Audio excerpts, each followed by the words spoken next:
Hi, this is Aaron Eisberg, Nog from Star Trek Deep Space Nine, and you're listening to Beyond Trek. You can follow them on Twitter at Beyond Trek Pod and on Facebook at Beyond Trek Productions. This is Beyond Trek Podcast, your source for Star Trek on social media and around the web. I'm BigJ. I'm Watney. And I'm Dag, the Trivia Master. You can find us on Facebook at Beyond Trek Podcast and on Twitter at Beyond Trek Pod.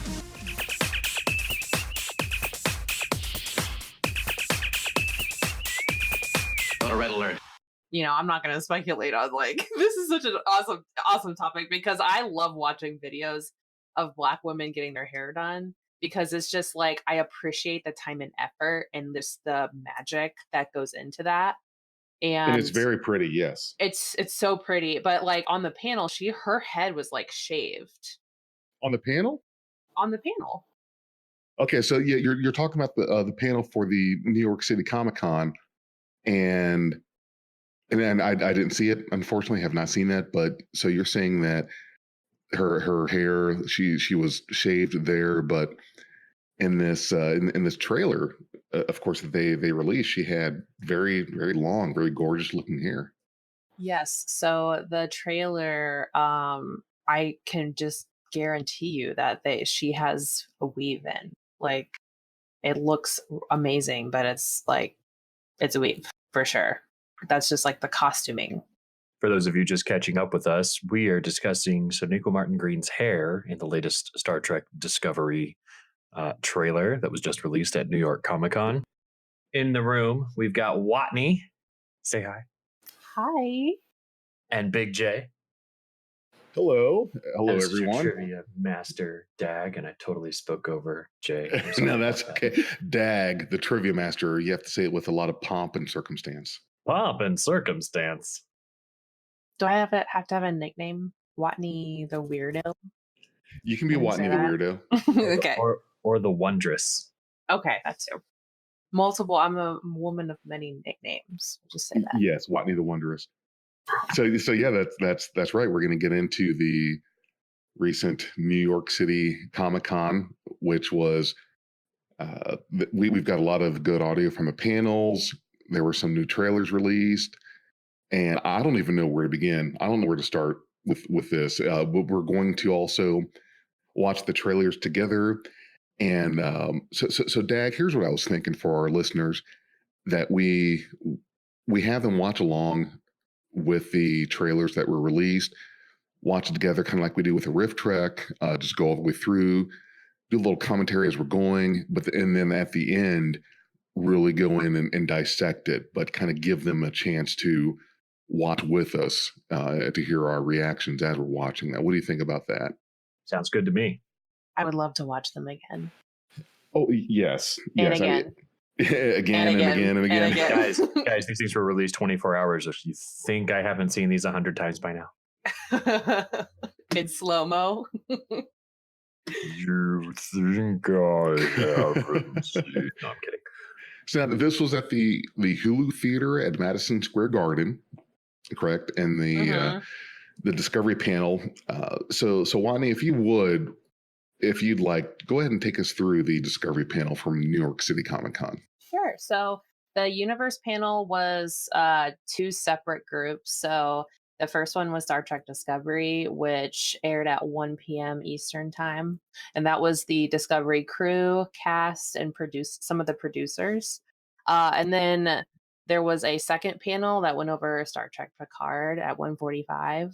And then you had the cast from the show, and then all the producers and some of the writers as well. So that's kind of how things went down. It was all in the same theater. So, but yeah, so the Discovery panel, we have Anthony Rapp, who plays Paul Stamets, David Ajala, who plays Cleveland Booker, Doug Jones, who plays Saru, Mary Wiseman, who plays Sylvia Tilly, Sonequa Martin Green, Michael Burnham, and Wilson Cruz, Hugh Culber. And then we had three executive producers, Alex Kurtzman, Heather Caden, and Michelle Paradise. And so what they gave us was something that we have really been looking forward to. Mm-hmm. And that is another trailer for season 3 of Discovery. So without further ado, how about we pull that up let's get that queued up. And for any of our listeners that would like to watch along with the Star Trek Discovery Season 3 trailer, you can find that on YouTube. Just do a search for Star Trek Discovery Season 3 NYCC teaser trailer. You'll find it there. So we're going to watch that together, kind of talk about that as we're going. So Dag, Watney, if you've got that pulled up, I'll give you a moment if you need that. Sounds like you've got it. Watney, how about you, Dag? I'm sorry, I'm watching it for the third time since we started the podcast. Rewind it. Back to zero, please. Yeah, back to zero. We're all in this together. So on a count of three, we're going to click play. We're going to watch it together, talk about it as we go through, and then dissect it afterwards. Unfortunately, we cannot help your buffering speed. Hopefully, you do not have dial-up internet. And when we say click play, that you'll be along with us. So here we go. In 3, 2, 1, click play. Okay, so she's like buried in dust and stuff. How something ash, it looks like. Here, searching for that diamond. There's that hair. It's nice. They tipped over and started all of this. Andorians. Yes. Bad Andorians, but still. What does that Andorians. mean? That badge on your shirt. Maybe just misunderstood. I watch this office every day, believing that. So is she on this planet like by herself for a year before she finds Discovery, and then we find out that the Federation is pretty much like kind of a damaged, ruined organization? This ship, there's the name. I don't know if she's. Yeah, it looks like she's just reunited with the crew, so she must have been gone for some length of time. Well, yeah, but she went through the portal before Discovery did, so that makes sense. And Okay. oh, the Armis. Did you see that one of those characters looked like one of Morin's species, and there was a Cardassian in that? A Cardassian. I missed Yes. that. Oh my gosh, that's exciting. Now there were 6 stars there on the flag for the Federation. So, okay, that was a quick preview. So that's already done. So, okay, there are. When the Federation was formed, it was Earth, Tellar, Andor. a Vulcan, Andor, and oh god, what's the 5th? There was Alpha Centauri. Alpha. Was it Alpha Centauri? I know there was. Was it Cortana? Kurgana? Oh geez, I'm drawing a blank. So I don't know. So right, yeah, it's they threw in the 5th is kind of like they never really mention it. It's not really been focused on, but that flag there. So here's what I've been hearing is that in the future, that the Federation more or less collapsed, and that would be very interesting to see. I mean, did you guys pick that up from the trailer? I did. oh yeah, 100%. The lack of stars in the background made it very apparent that the Federation is dwindling. And also there's a quote there in the beginning, I'm not sure if you caught it, when she's walking along those green broccoli looking fields. That guy says, you worship a ghost. And she's like, what? And he's like, that's that symbol on your chest. It's talking about the Delta. Yeah, and that guy Oh, you're is right. Like it's a that relic from the guy- past. Yeah, that guy's Cleveland Booker, the new castmate. He just came on for season 3. He's played by David Ajala. I hope I'm saying that right. I'm not butchering it, but yeah, he's the guy who says you believe in ghosts. So we don't really know a whole lot about him yet, but Sanyika did an interview. There was another interview or a panel that the crew did like later that day. It was like a much smaller con, but they went there and she talked about him a little bit and said that they're kind of supposed to be kindred spirits. They both really believe in the mission, that they would both die for the mission, and he kind of helps them navigate this new place and new time. So, And for anyone who is a fan of the CW, he was on the last season, the past season of Supergirl. Played a character on there, so that's where I first saw him, and did a pretty good job there. So I'm glad he's on Discovery. yeah, you may have actually also seen him earlier in The Dark Knight, 2008. I was looking through his Wasn't he one his of the previous guys? work, but he was like a bounty hunter. Yeah, he was the guy in the scene where he was with two other dudes. They were turning in the Joker, Hmm. had him wrapped up in the the plastic garbage bag, and Yeah, and then he does the pencil trick. no, that was when he put the knife to Michael Jai White's character. Had you know how I got these scars? My Okay. dad was Yeah. he was an alcoholic and a fiend or something like that, and he cut him, and then he um, the former members of his crew he broke a pull cue in half, and we were recruiting, but there's only room for one, so Snap. yeah. So Yeah. It was by that scene then, yeah, not the it was pencil that one. Okay. scene. Oh, that's right. He was that. He was in that. Yeah. That's excellent. Mhm. So we saw some very interesting things in that trailer, and I don't know. I mean, it's a very bold move to go 900 years in the future that they did like that, and I'm sure it's wow. I just Yeah. speechless. Yeah, it's gonna be incredible. I've been wanting this from a Trek show since I first started watching Trek, and I realized things ended pretty much at Nemesis. And I've always wanted them to go forward. And so when I heard Discovery was gonna be like in the past again, I was like, ugh, it's gonna be Enterprise all over. But I ended up really loving it, and I'm excited that they're going forward. And I think it's like definitely new frontier. And I know that in another interviews with Sonyika, she was saying how that the ship itself is going to be super desirable in the future because it's the only vessel with a spore drive. So just as it was probably in the past, but maybe even more so in this like disconnected future. Yeah, I think it's super cool. During the Discovery panel, there was talk about Captain Nog, wasn't there? Yeah. So actually, let's play some clips um, of a question from the audience. So let's listen to that clip and we'll kind of review it after. My question is that since you are going into the future, and I'm assuming that since there's the Federation flag and all that stuff, that there'll be some possibility because of the recent passing of Aaron Eisenberg. Is there any way y'all can make Captain Nog part of the canon? Wow, that's a deep cut. We saw that petition. We saw that petition, and obviously we would love to honor Aaron in any way possible. So we will look for every opportunity.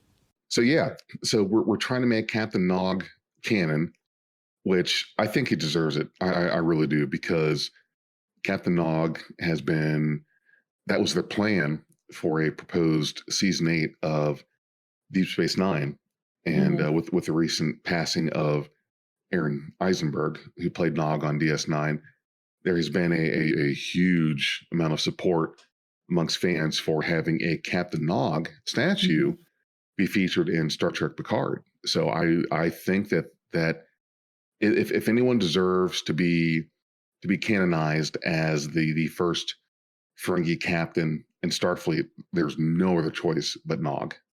Yeah, I totally agree. I think it would be a great homage to him. And, the executive producer, Alex Kurtzman, was just in full support of it. So he said, we'll really do whatever we can to make that happen. So you don't really know if it's going to be a statue or if he's going to be mentioned in like a roster somewhere you see on screen. You never really know how they're going to make that canon, but yeah, it's really cool.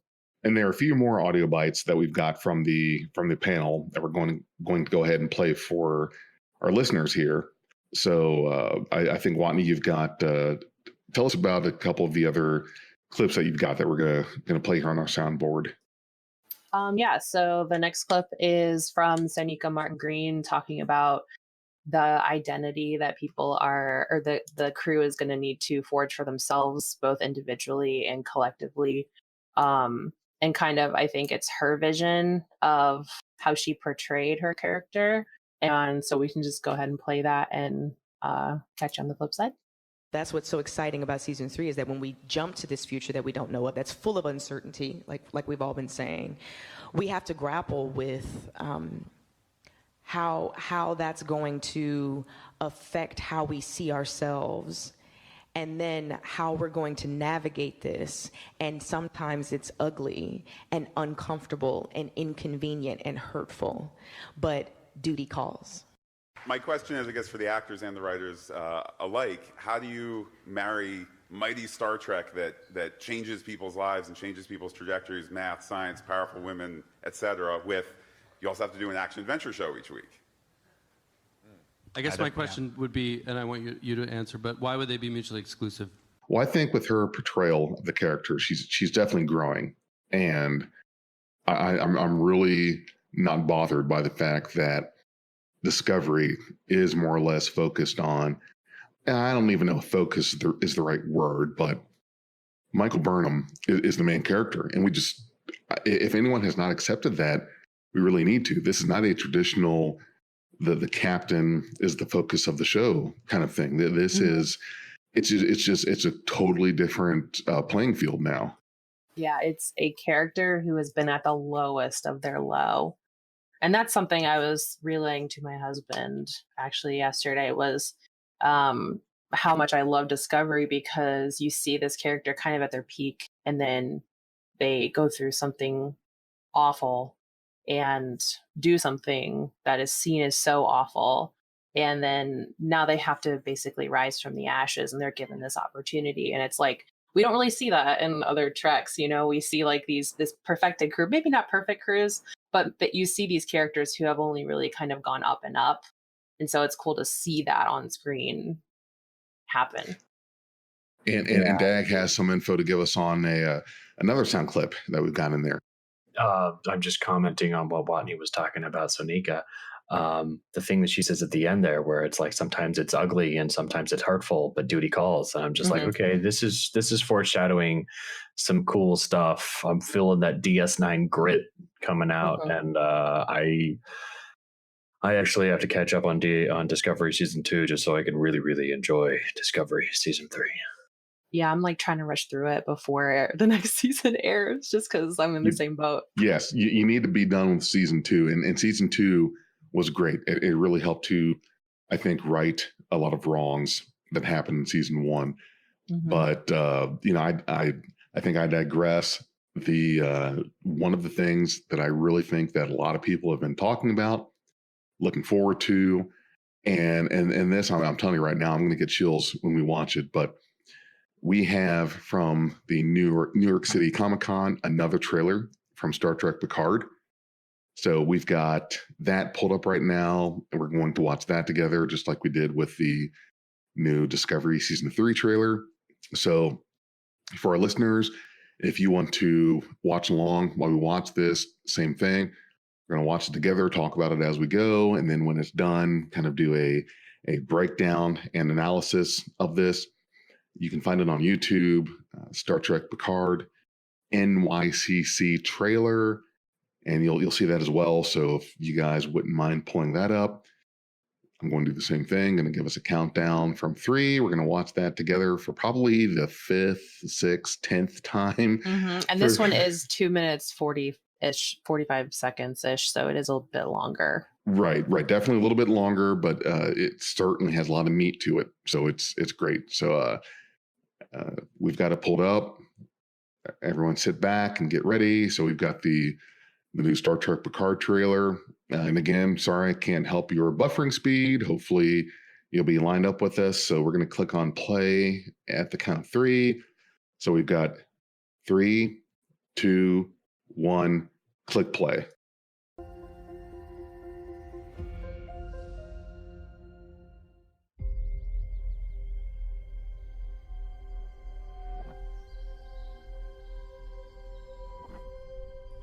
It is so nice to see Data and Picard in their old TNG uniforms. Oh my god, yeah.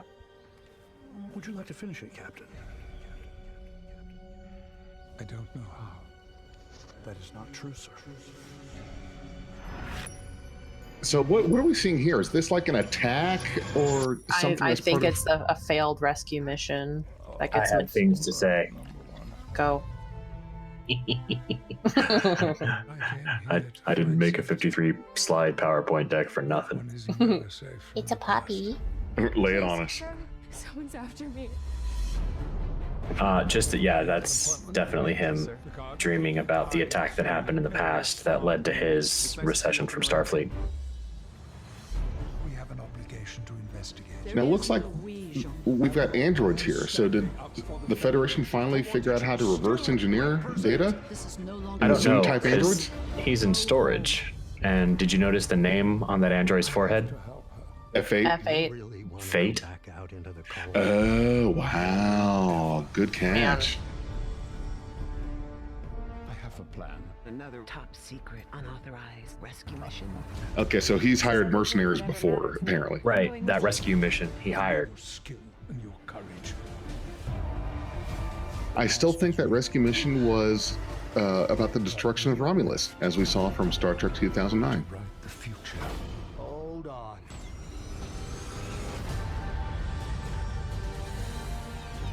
We see the TOS Romulan bird of prey, which is awesome. So pretty. She was sent for a reason. I'll get the information we need. I help people who have no one else to help them. Was that was Hugh, wasn't it? That's you. But 7 dual here wielding, he is. amazing. Yes. This took my breath away. It's Riker. Hello, Will. Jean-Luc. Troy. That is, he's truly happy to see them. That is great. Just waiting to be claimed. 7 and 9, super badass. Do you think 7's going to go down? Not trying to. I don't know, but look at this moment. Look at this moment right here. Riker and Picard. The pat on the hand. That's wholesome. Oh man, I'm just. I think I'm getting teary-eyed again watching this. I'm so worried that 7's going to die. They can't kill her. They wouldn't do that. I can't see that happening, honestly. This is not even the first. It's the first season. It totally can, and I would be very sad about that.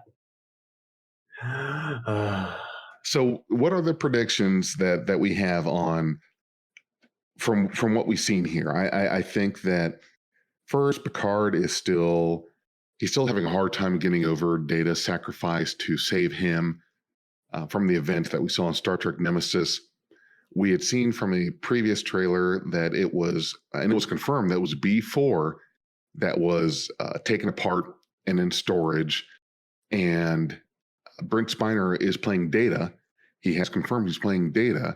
So it seemed to be that he was probably a hologram that Picard went to visit. But it also looks like that Starfleet has finally, and really they should have, I would think by now, been able to duplicate Soong's creation of an android, and then now, the positronic brain, and now we have several androids like Data at Starfleet's disposal.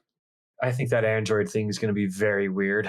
I'm not sure how they're going to talk about it, but it looked like all those androids that they were in a warehouse, they were boxed up, like they were prototypes that didn't work out.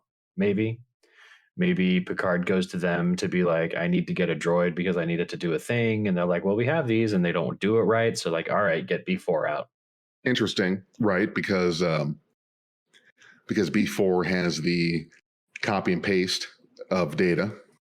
And another interesting thing is the dream sequence thing. That was really significant in the last 2 seasons of TNG, where Data would have dreams in certain episodes. And so I think it's just really interesting that they made that, whether it's like a prophetic thing that happens for Picard, it's a cool callback to TNG about how those dreams were significant then. Yeah, so in the panel, you had the cast and then the producers and writers, and right, we had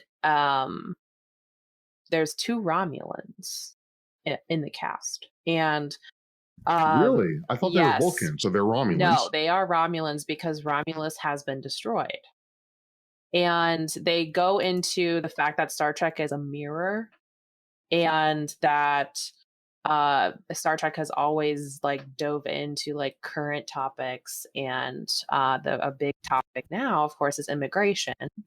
And so how do you deal with an influx of refugees from a destroyed planet? And so that's going to be one of the themes that is kind of, discovered and developed throughout the show. Well, if that ain't relevant, I don't know what is. Mm-hmm. Yeah, they sounded very excited about the writing for that. So Yeah, that seems So, real cool.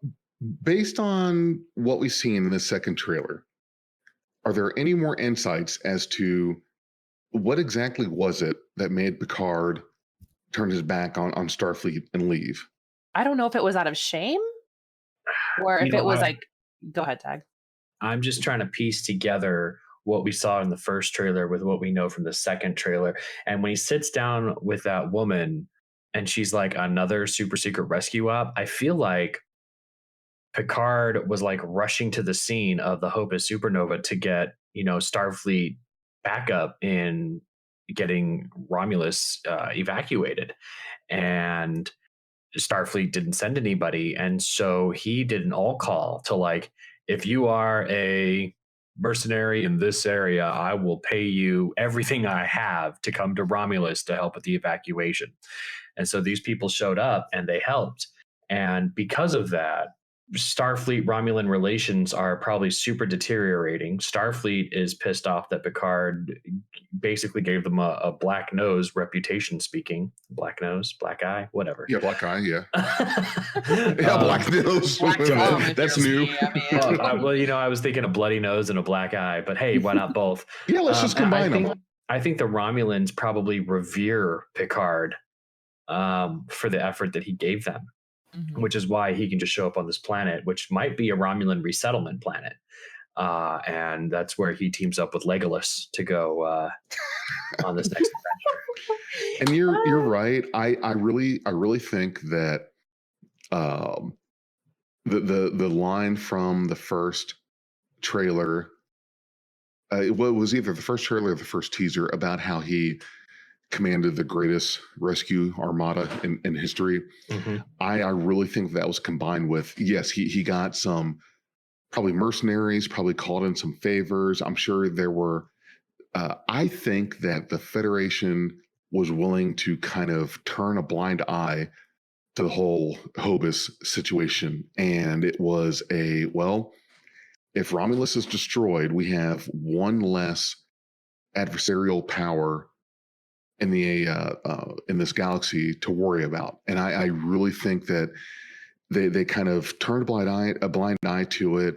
Yes, Spock got the ship. He tried to help. So Spock tried to help launch that red matter into the supernova shockwave after it destroyed Romulus. But and of course, as you know, he gets pulled into the past with Nero and his ship.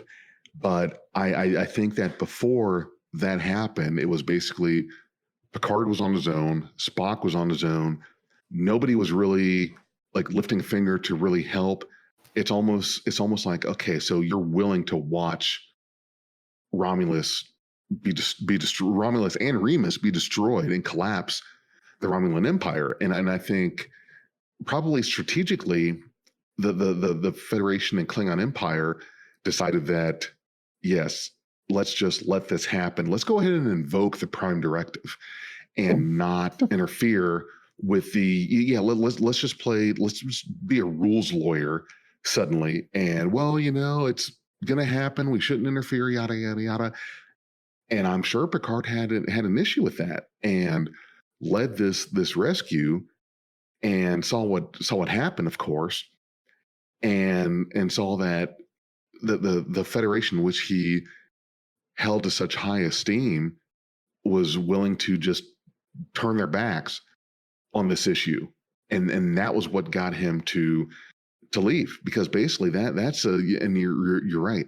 If that's true, that's a huge issue. If the Federation was willing to just go ahead and let this happen, and the Vulcan High Council, no, I'm sorry, not High Council, Klingon High Council, the Vulcan Science Directorate, whatever. Basically, my point is nobody was willing to help. Everyone was just okay with sitting by watching this happen, except for Picard and Spock. It'll be interesting to see what they take away from Star Trek 2009 Countdown, the comic book that preceded the 2009 J.J. Abrams movie. There's a lot of canon elements in there that people have sort of accepted, i.e. Data being a captain and Picard being an ambassador. We know from Picard Trailer 1 that he's actually an admiral. So what they pick and choose to take from that story of that rescue op will be exciting to learn. Yeah, I definitely think at this point, like Picard is going outside of Starfleet.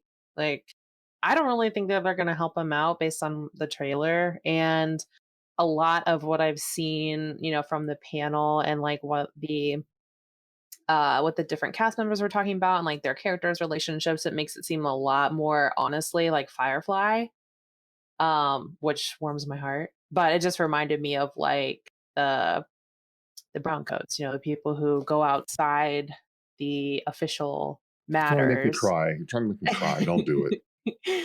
They just kind of do things because their morals pull them that way, not so much because they're duty bound. So I think it's going to be awesome. I love, when we see, like also in Mass Effect, where you have this character who was like entrenched in this military organization and then he goes rogue in the second installment. And so it's kind of maybe not going rogue, but he's going outside the lines to get shit done. And I'm so here for it, especially seeing Riker and Troy. I mean, that took my breath away. I was choking when I saw that. It was just so great. I couldn't, seeing Riker and Troy, I could not breathe. So it looks like, and I wonder if this ties in as well. So Riker and Troy are certainly still in the age range and career-wise that they could be on the Titan. Still, Riker could still be the captain, but it looks like they retired, left it behind, walked away. I think I have an idea. You started a farm? I think I have an idea about that. I think when Picard was gathering up this rescue op, he called Will and he's like, look, I know you're the captain, but I'm not going to order you to do this, but the Romulans need us. And if there's any time to do this, now is the time. And Will went, all right, I got you. And he showed up with the Titan. And they were probably all court-martialed. Yep. And I'm going to guess that Picard was so disgusted with Starfleet's response to the evacuation that he resigned. He probably still had to face a court-martial for not following orders or whatever, like Kirk did back in Star Trek 4. He resigned, but maybe Will and Deanna resigned too. Maybe they couldn't couldn't accept Starfleet behaving the way it did. Yeah, I am totally on board with that, and I think that Good theory. I think that the TNG characters really have each other's backs, and I completely agree. I think that's definitely in character for them to do. And one of the Romulans, one of the guys who plays one of the Romulans was kind of talking about his character's like drive and reason for being where he is, and it was to gather bits of and pieces of information he needs to save a lot of people. So one of the Romulans is kind of this like infiltrating spy type character who is there to get information to help other people not die. So I don't know how that's going to play in, but maybe there's some other kind of like subplot happening on top of all this that's driving them to get this crew together and, get this doctor of robotics back together. And I think there is. I think you're right. There was probably a very unjust disciplinary action, court-martial, whatever you want to call it, because Picard rounded up a bunch of people outside of Starfleet's orders and they just went rogue and said, no, the right thing to do is to evacuate. So, screw Starfleet Command. This is what we're doing, and you're going to have to live with it. And there were probably some court martials that were handed down. So maybe that's what kind of disenfranchised the likes of Picard and Riker for that. And so going to the panel, the Picard panel that we had at New York City Comic Con. So the cast came out on stage to Run DMC and Aerosmith's Walk This Way. And that's a very fellow kids kind of thing. Like, seriously, you know, let's make this hip and all that. So okay, that was fellow kids like 30 years ago. Right, exactly. Yeah, Aerosmith, like that was Aerosmith's like comeback, and they were like trying to sell Adidas and with that like collab. And those songs were popular when TNG was still on the air. I don't know. I mean, Patrick Stewart came out first, so maybe that was honoring that. I don't know, but yeah, so we got a January 23rd, 2020 premiere. That's when we're getting it, which is just around the corner. I just realized why they have original series Romulan warbirds. Why? Because when Romulus was destroyed, their shipbuilding facilities were probably destroyed too. So the only things they had were old, antiquated ones out in the outskirts of the Empire. But why would they have still be running those out in the outskirts?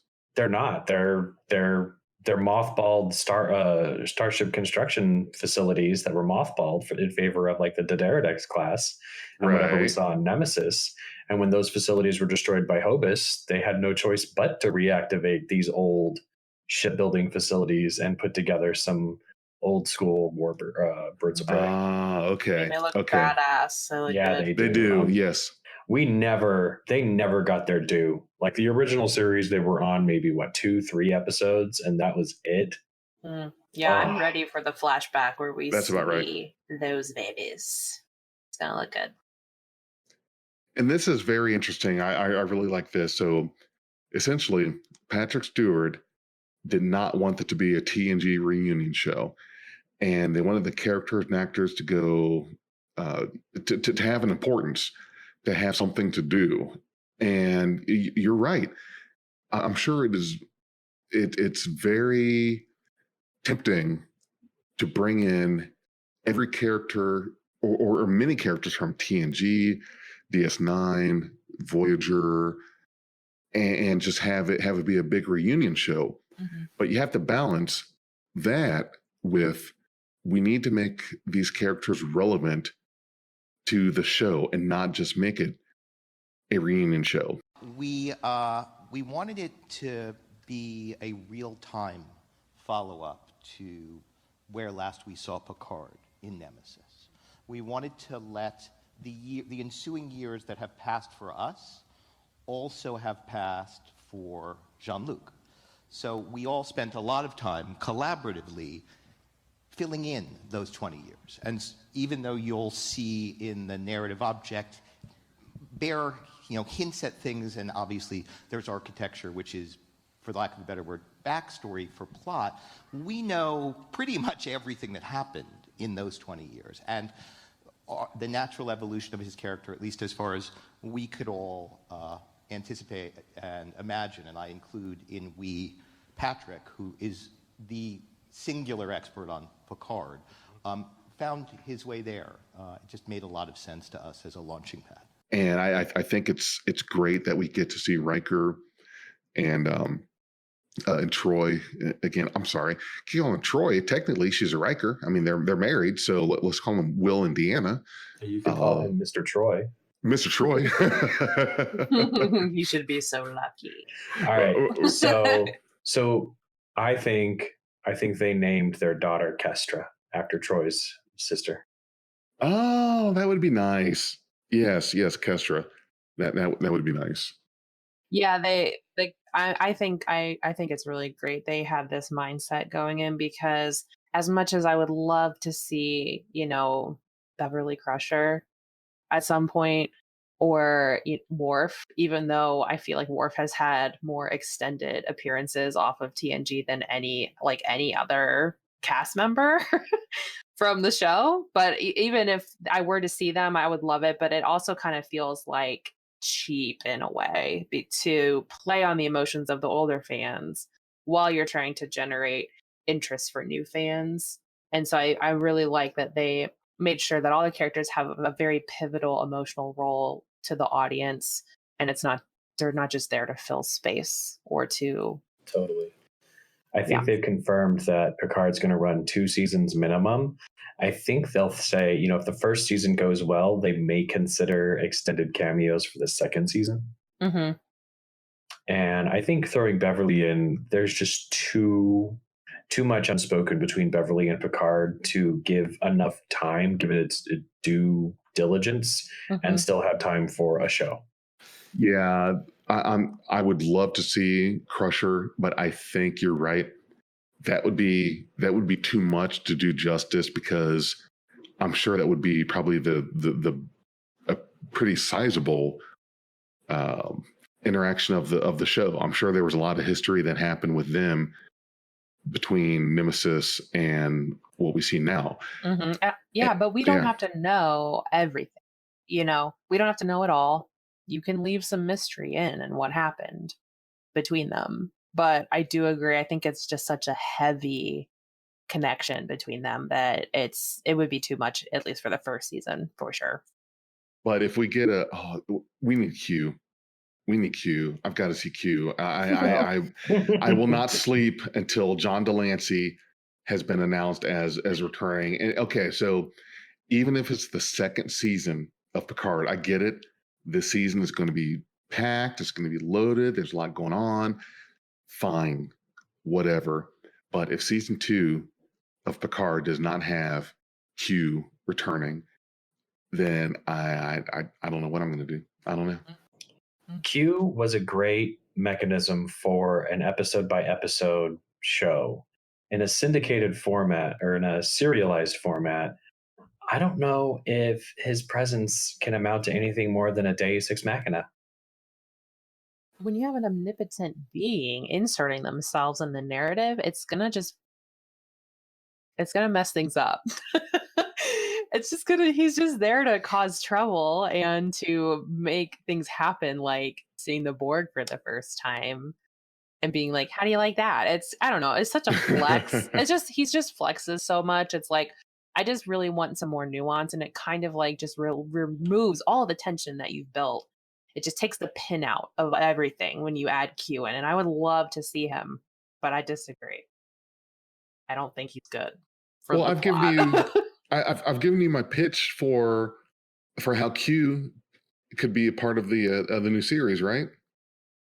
Oh, let me hear it. Oh, okay. Okay, here we go. All right. Sit back. That's going to blow your socks off. So, I'm not wearing socks, but okay.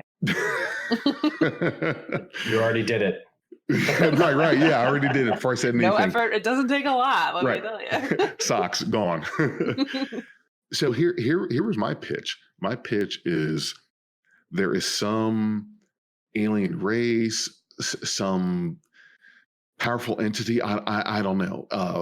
But this race that's able to kill Q, the Q entities, they're able to actually harm them, which is like never been heard of before.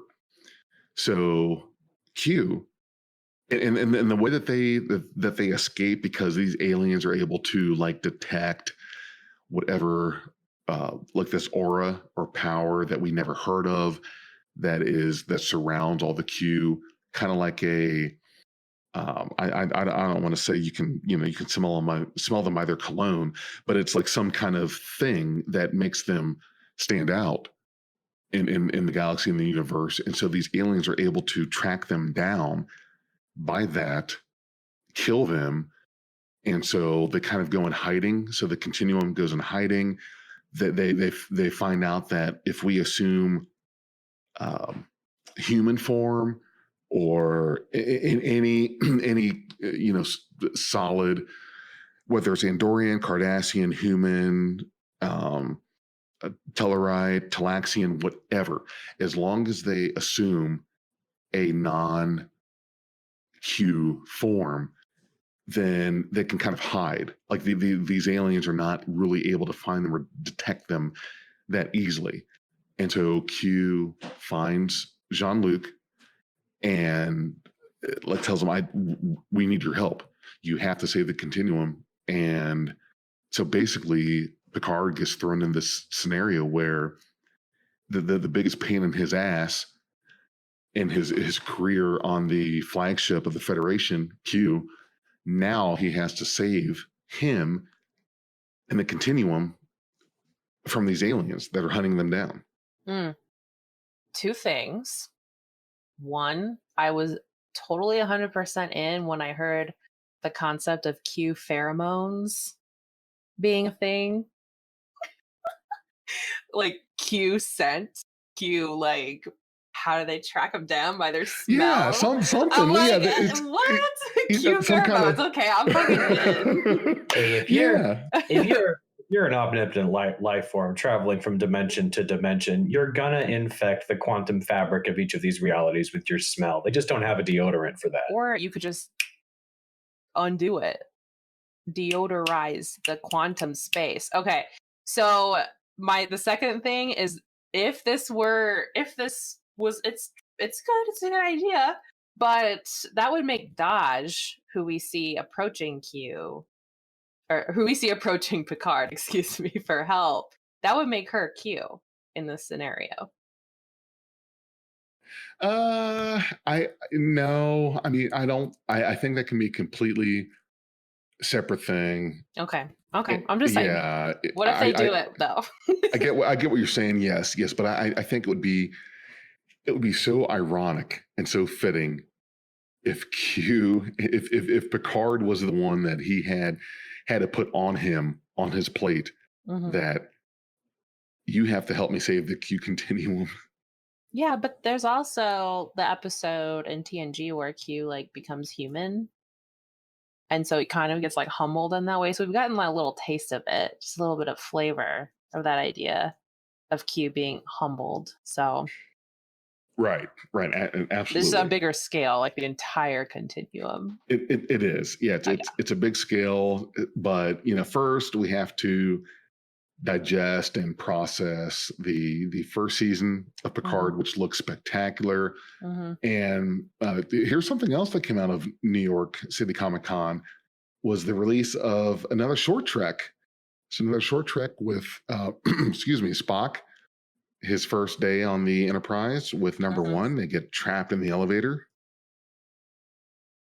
Oh yeah, no, I haven't seen that short trek yet. Yeah, it hasn't hit my dash yet. Hasn't hit your dash. That's awesome. Is that code word for our you mateys? Yeah, no, code word for on all of my feeds. I haven't found a legal version to watch. Right. So, but I did want to point out. I just want to backtrack. Yeah, go ahead. Real backtrack. We can call it backtrack. Yeah. Let's backtrack for a second to Dag. Like, I want to know your thoughts on the Borg cube we see in the trailer. So I think it's a mining facility. I think that it's interesting. Okay, so in the 2009 Countdown comic, Nero's ship is augmented with Borg tech, which means the Romulans have like processed some Borg tech.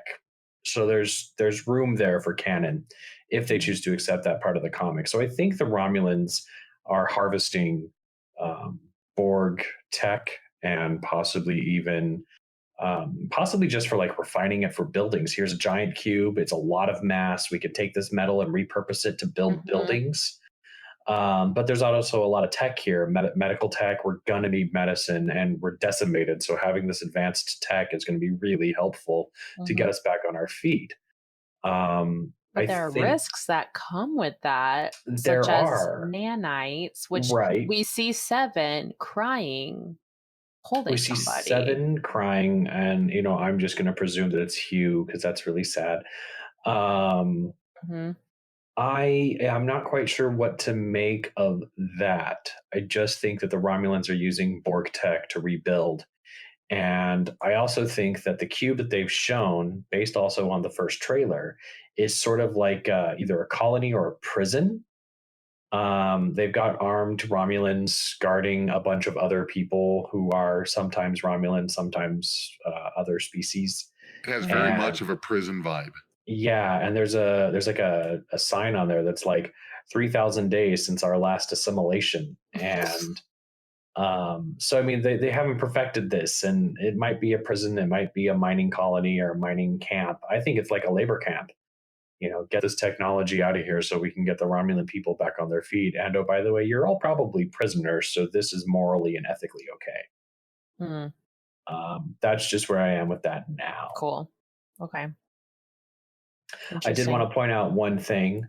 In the Picard trailer, there's this awesome pan down a desert landscape where he meets that woman that says, "So we're going to go on another super secret rescue mission." If you don't recognize that iconic cliff face, that is the same exact place where Kirk fought the Gorn in Arena. Yes, Yeah. I thought that looked familiar. And also Yeah. for you non-Trek people listening, that's also where Bill and Ted got axed in Bill and Ted's Bogus Journey. Yeah. That piece of Yes, it was. rock set has been used, just It's used and iconic. abused, we'll say. Yeah. Yeah, and the CBS has been shooting there since the days of Desilu Studios. So Yeah. Beautiful, though. It's totally beautiful.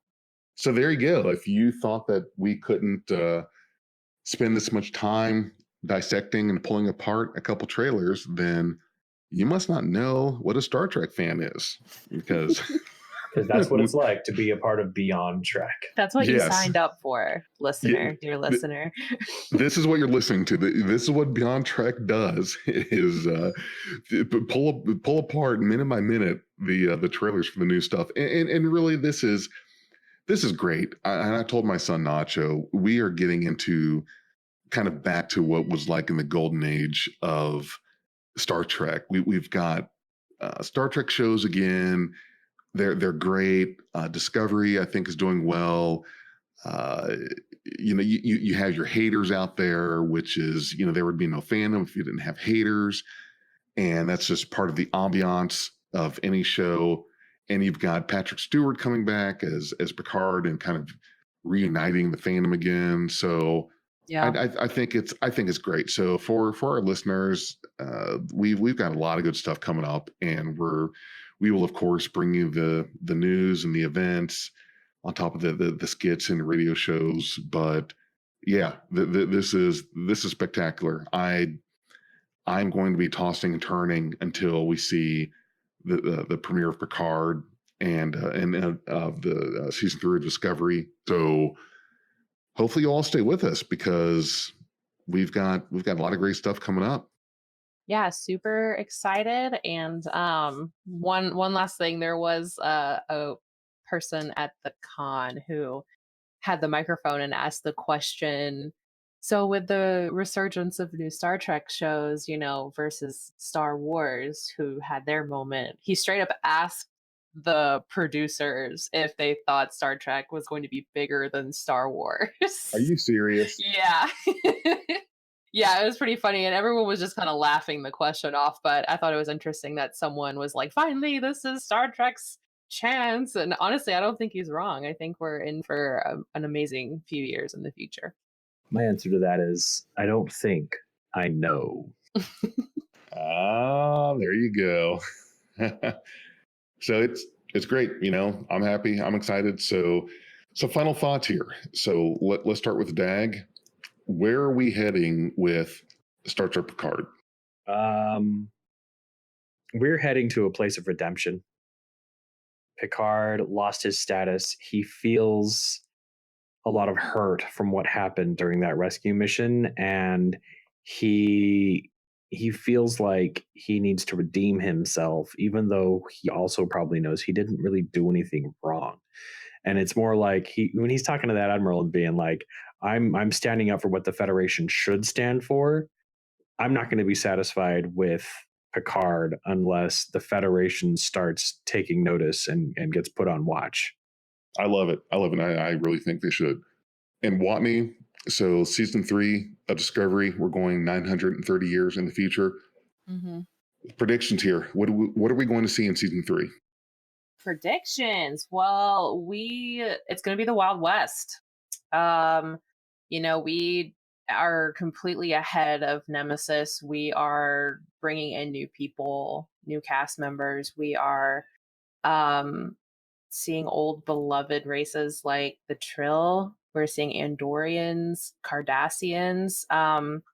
It's going to be a beautiful mix of old and new, and I just can't wait.